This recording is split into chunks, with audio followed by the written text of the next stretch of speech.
Tsaka, tsaka kahit wala akong kaibigan dito sa Manix, kaya ko. Dahil, ikaw yung kaibigan na siguro aral siya eh. Hindi lahat ng kaibigan mapapagkatiwalaan mo. Like legit. So parang ayun yung nangyari sa atin. Aral na yun. So ako ngayon, kailangan kong mamili ng mga kaibigan ko. Kaya ako kahit wala akong kaibigan ngayon, okay lang sa akin. Kasi tignan nyo naman ngayon. Oh, may nangyari na lahat-lahat, nagkagulo na lahat-lahat. Sino yung nagstay sa akin? Yung mga kaibigan ko ba, nagstay ba sa akin? Tinulungan ba nila ako kagabi? Wala ah. Sino lumapit sa akin? Ate ko lang. Kaya kahit ako wala akong kaibigan dito sa Manix, ate ko lang, kahit ate ko lang, okay na ako doon.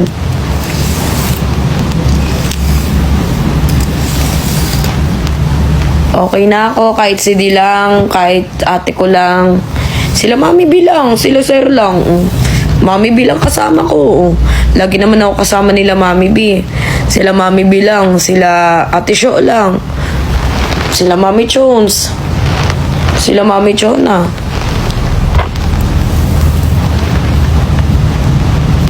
Sila mami Maraya, sila mami Cyrene. O, okay na ako dun. Ito kailangan na sobrang daming kaibigan. Hindi naman lahat yan mapapagkatiwalaan. Kasi babash nyo ako. Hindi na kala ko gumante. Kasi papagalitan na naman ako ni D. Wala.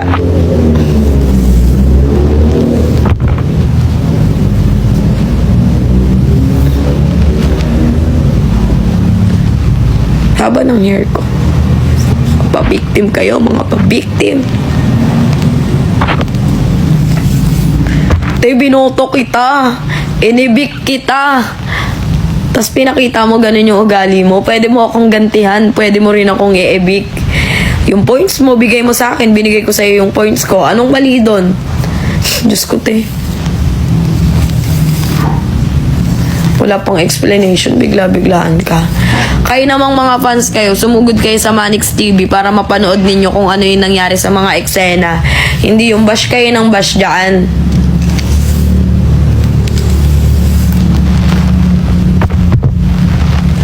Alamin nyo muna yung mga pangyayari bago kayong pumalak-talak.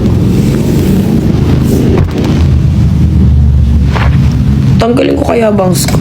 Tignan nyo. Ay, tignan ko kung bagay sa akin yung... Wait lang. Lo, di na tuloy pantay yung bangs. No. Di ba ang pangit?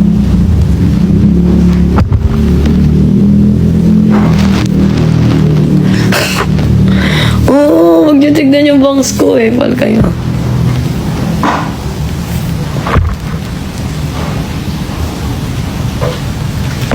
Sa eviction night, guys, sa Manix TV.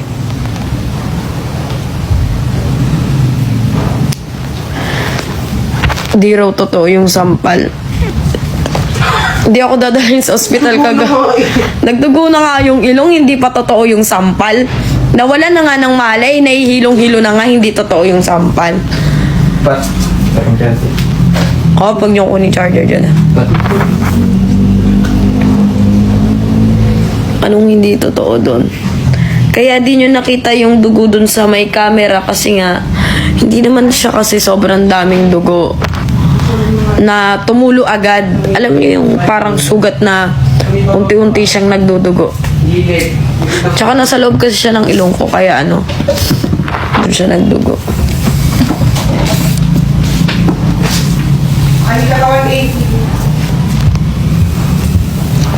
Nataranta lang ako kasi nga bigla akong pagkaganon ko, nahilo ko. Di pa ako tinigilan, pinagsabunot-sabunutan pa ako dun sa lapag.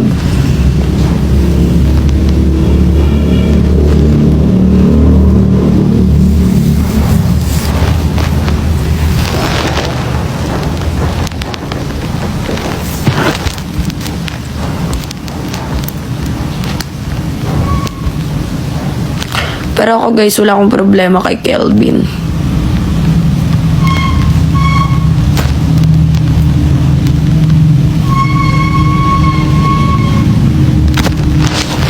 pinaplano ko daw na iibig si Bebang. Pagpasok ko ng kwarto dito, mag-eviction na bago mag-eviction. Tinanong ko yung mga tao dito. Sabi ko sa kanila, sino evict nyo? Sabi nila, parang si pang no choice nila ha. Pero sinabi naman nila sa akin na ang hirap mag-evict kasi nga hindi ko alam ganyan-ganyan close na yung mga tao dito. So yung iba, may sinasabi sila na, di ba ba sinabi nila na ang choice nila sana si Ligaya tsaka si Bebang, di ba? Pag no choice nila si Bebang tsaka si Ligaya, nagchat-chat daw ako sa mga tao dito na iibig ko si Bebang. Wow, la! Hala! Nagchat-chat daw ako ganun. Promise walang ganon. Sila dalawa lang nag- Walang ganong eksena, te. Tapos daw, kinakalat, sinusulsulan ko daw yung mga tao dito na si Bebang daw yung iibig. Te, hindi ako nagsulsul ng mga tao dito. Kusa ko silang tinanong, pang no choice talaga nila si Ligaya tsaka si Bebang. Ayun yung mga gusto nilang i-evict. Tsaka sa lalaki sila Kuya Kano. Ang akala kasi namin marami. Marami yung i-evict. Yung 5 points na yun, akala namin tag-iisa yun. So, ako kasi ang naiisip ko kasi, ang iibig ko talaga, hindi talaga si Bebang. Pero, ang choice ko si Bebang. Pero ayoko siyang kasi nga sabi ko, kawawa naman. So ayoko siyang i-evict. Kasi nga, uuwi. Ayoko siya kasi sobrang layo niya. Inisip ko yun. Kaya sabi ko, kaibigan ko nga, ang gusto ko talagang i-evict dito, si Kuya Kano. Si Kuya Kano talaga ang gusto ko i-evict. Ba't si Kano? Siyempre si Kuya Kano naman kasi may siya, malapit lang uuwian niya. Eh si Bebang kasi Batangas pa. Ayun yung inisip ko. Alam niyo yung mahirap dyan sa Bebang na yan. Over in action kasi over sa reaction siya. Hindi niya agad inaalam, tapos sobra-sobra yung pag-aano niya. Dapat si Kuya Kano yung i-evict ko.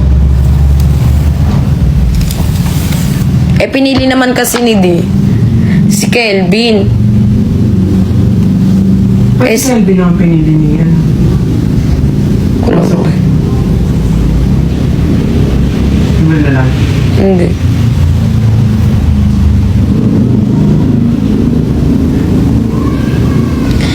Tsaka guys, yung eviction na yun, hindi naman namin hindi naman yun te, sure ka ba lahat sa'yo mag-i-evict, ganyan-ganyan? Sobrang OA ng reaction.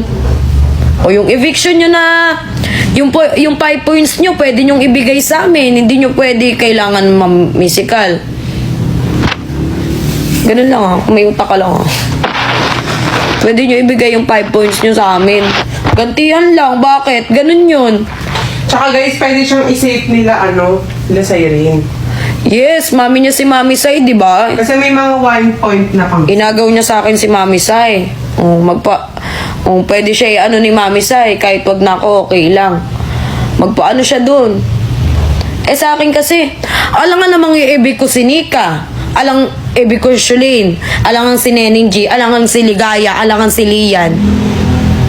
Eh yung mga yan, ang babait sobra sa akin. Tsaka yung eviction na yun, pang no choice nga lang yung pinili ko. Alam niyo ako guys, anong magbati na kayo? Sa tingin ninyo kung sa inyo to ginawa, mapapatawad nyo ba agad-agad? Hindi nyo alam kung ano yung kaba ko kagabi. Hindi ko pa sinasabi kay mama. Tapos, ayun na sinabi ko na kay mama, ganyan-ganyan. Nag-aalala si mama sa akin kasi wala ako sa tabi niya. Buti na lang sinugod ako sa ospital kagabi. Di ba nagpapabantay ako sa inyo kasi talaga yung mata ko talaga kagabi pipikit na talaga, antok na talaga ako. Pero partida sobrang dami kong tulog nun Sobrang dami kong tulog. Kumikirt yung ulo ko dito, nahihilo ko, nasusuka ako nun. And dito nakataas yung unan ko, 3 nakaganon ako matulog. Kasi nga tapos ginigising niyo ako nun ng anong oras na yun. Tuwa ko matutulog dun, diba? Tapos nagpapagising ako ng alas 4 sa inyo. Kasi bawal nga ako matulog ng sobrang tuloy-tuloy kasi nga baka hindi ako magising. Dahil sa nangyari. Kasi sobrang lakas talaga ng sa akin. Pagsampal sa akin, sobrang lakas. Hi sa 10K viewers. Ang dahil naman views. Tingnan mo, 10.1K. Kasi sobrang lakas ng pagsampal sa akin. Sobrang lakas ng pagsampal sa akin nun. So, hindi ako pinapatulog nga kasi nga nakirot talaga yung utak ko dito. Kaya kailangan ko talagang wag matulog. Eh, ayaw nga nila na wag ako matulog. Sabi ko, ayoko kasi nga, hindi ko na talaga kaya, pumipikit na talaga yung mata ko, nahihirapan na ako, inaantok na ako. Kagabi ko lang naramdaman yung feeling na ganun, be. Gagi, tapos bagsak na yung mata ko, be, ha. Nakaganon na yung talaga yung mata ko, pinipigilan ko hindi talaga makatulog, pero nakatulog ako. Pero alam ko talaga sa sarili ko na makakatulog ako, kaya sinabihan ko na sila sa GC naming mga babae. Tsaka yung mga nandito, sabi ko, pagising ako ng ganyan. Kasi nga, kailangan ko magising, baka hindi ako magising. Ang gumising lang sa akin si Ate Shulane. Nag-aaway ka na tayo Pat kagabi, di ba? Akala ko nga inihem. Sobrang inis na ako nun kay Pat. Kasi sabi ko, baka makatulog ako, walang maggising sa akin. Di ako magising. Kasi nga, sabi ng ano, baka pwedeng, pag nakatulog kasi ako, baka pwedeng may mamuong dugo. Ganyan-ganyan. Akala ko nagjo-joke ka. Te, hindi ako nagjo-joke. Te, Diyos ko naman. Sakit ang inupo. Ba't ako magjo-joke? Diyos ko.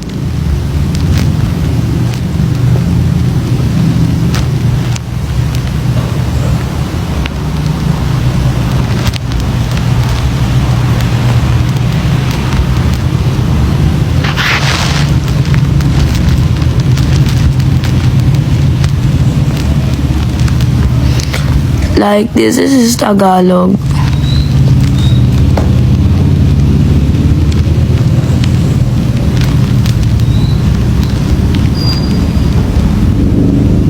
Kung totoo, amin ako, Gaki. Hindi mo ako Gawa ganyan. lang ng mga fans yan. Kumaniwala. Amin ako kung may sinasabi ako. Pero hanggat wala akong inaamin, patigasan tayo ng mukha dito. Kung aminin, wala naman akong ano. Patigasan lang pala ng mukha eh. Matigas mukha. Patigasan lang pala ng mukha, mas matigas na pa.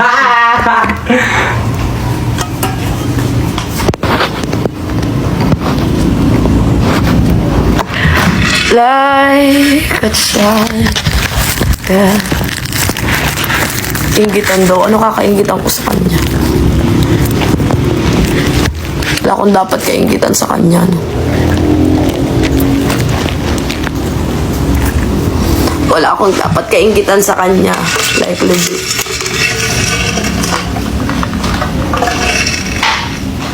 Ayoko nang labas yung bangs ko. Ang pangot-pangot ng bangs ko eh.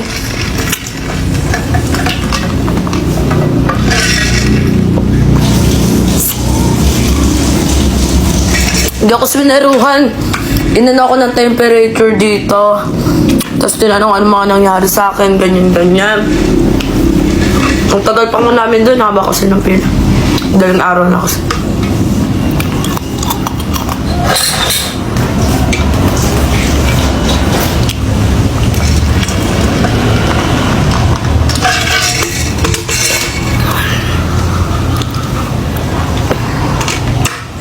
Hi kay Tita Kaye, birthday niya yata bukas. Happy birthday kay Tita.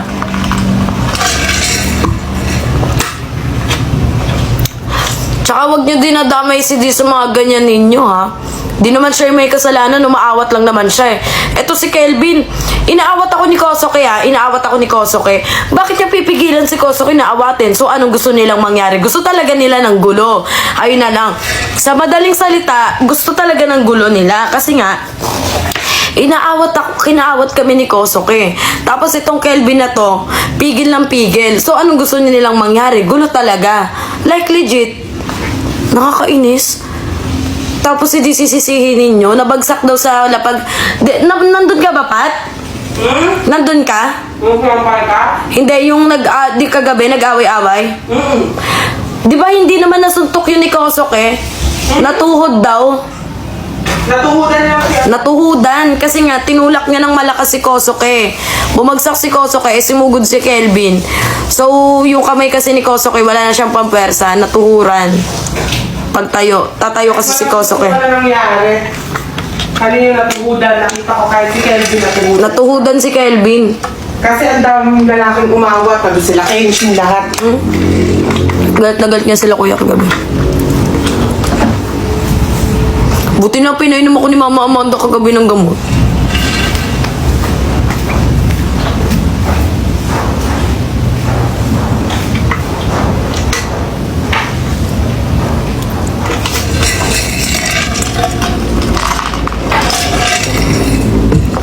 Pero guys, piliin nyo pa rin lagi maging mabuti.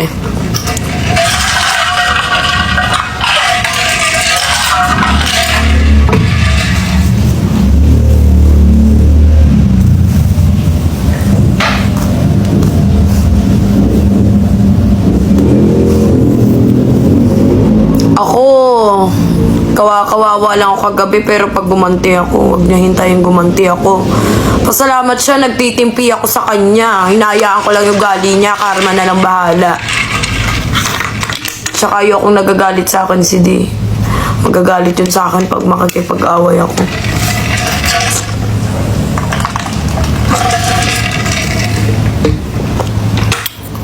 Lagot siya kay Mami B.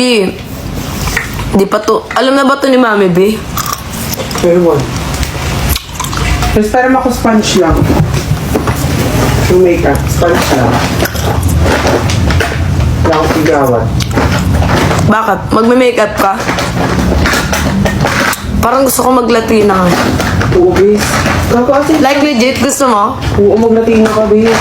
Magla-Latina ka ba? Hindi. Ay, hindi ka naman pala. Ayoko na lang. Sponge mo, kay. Wala dyan, nandun sa, kabilang kwarto.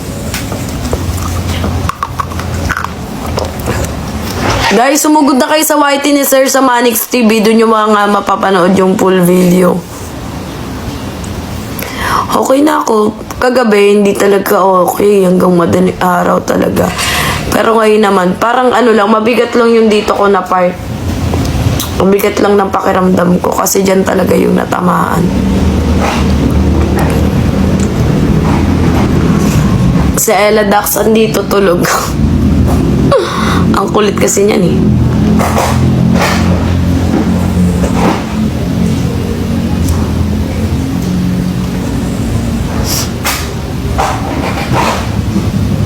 Kagabi nagulat talaga ako, may dugo, nakakainis. Kanina guys, kanina, si Kosoke pumutok yung labi niya. Oh. Nakita ko mo.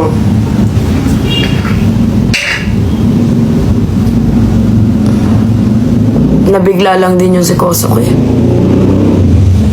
Para kasi si Kelvin kagabi Oh. Inaawat na nga kami ni Kosoke. Ang ginagawa ni Kelvin, ang ginagawa niya, hinaharangan niya pa si Kosoke, tulak-tulak pa sila. Imbis inawat na lang kami dalawa, walang nangyaring ganon. Para ring sabik na sabik din sa away, parang mga Di ba kayo tao?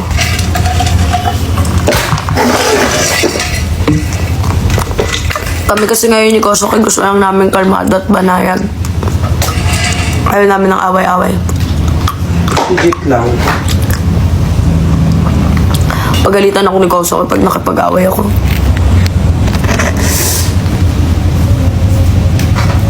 Baka mamaya marapan na naman ako. Sino na pwede na sisi ko?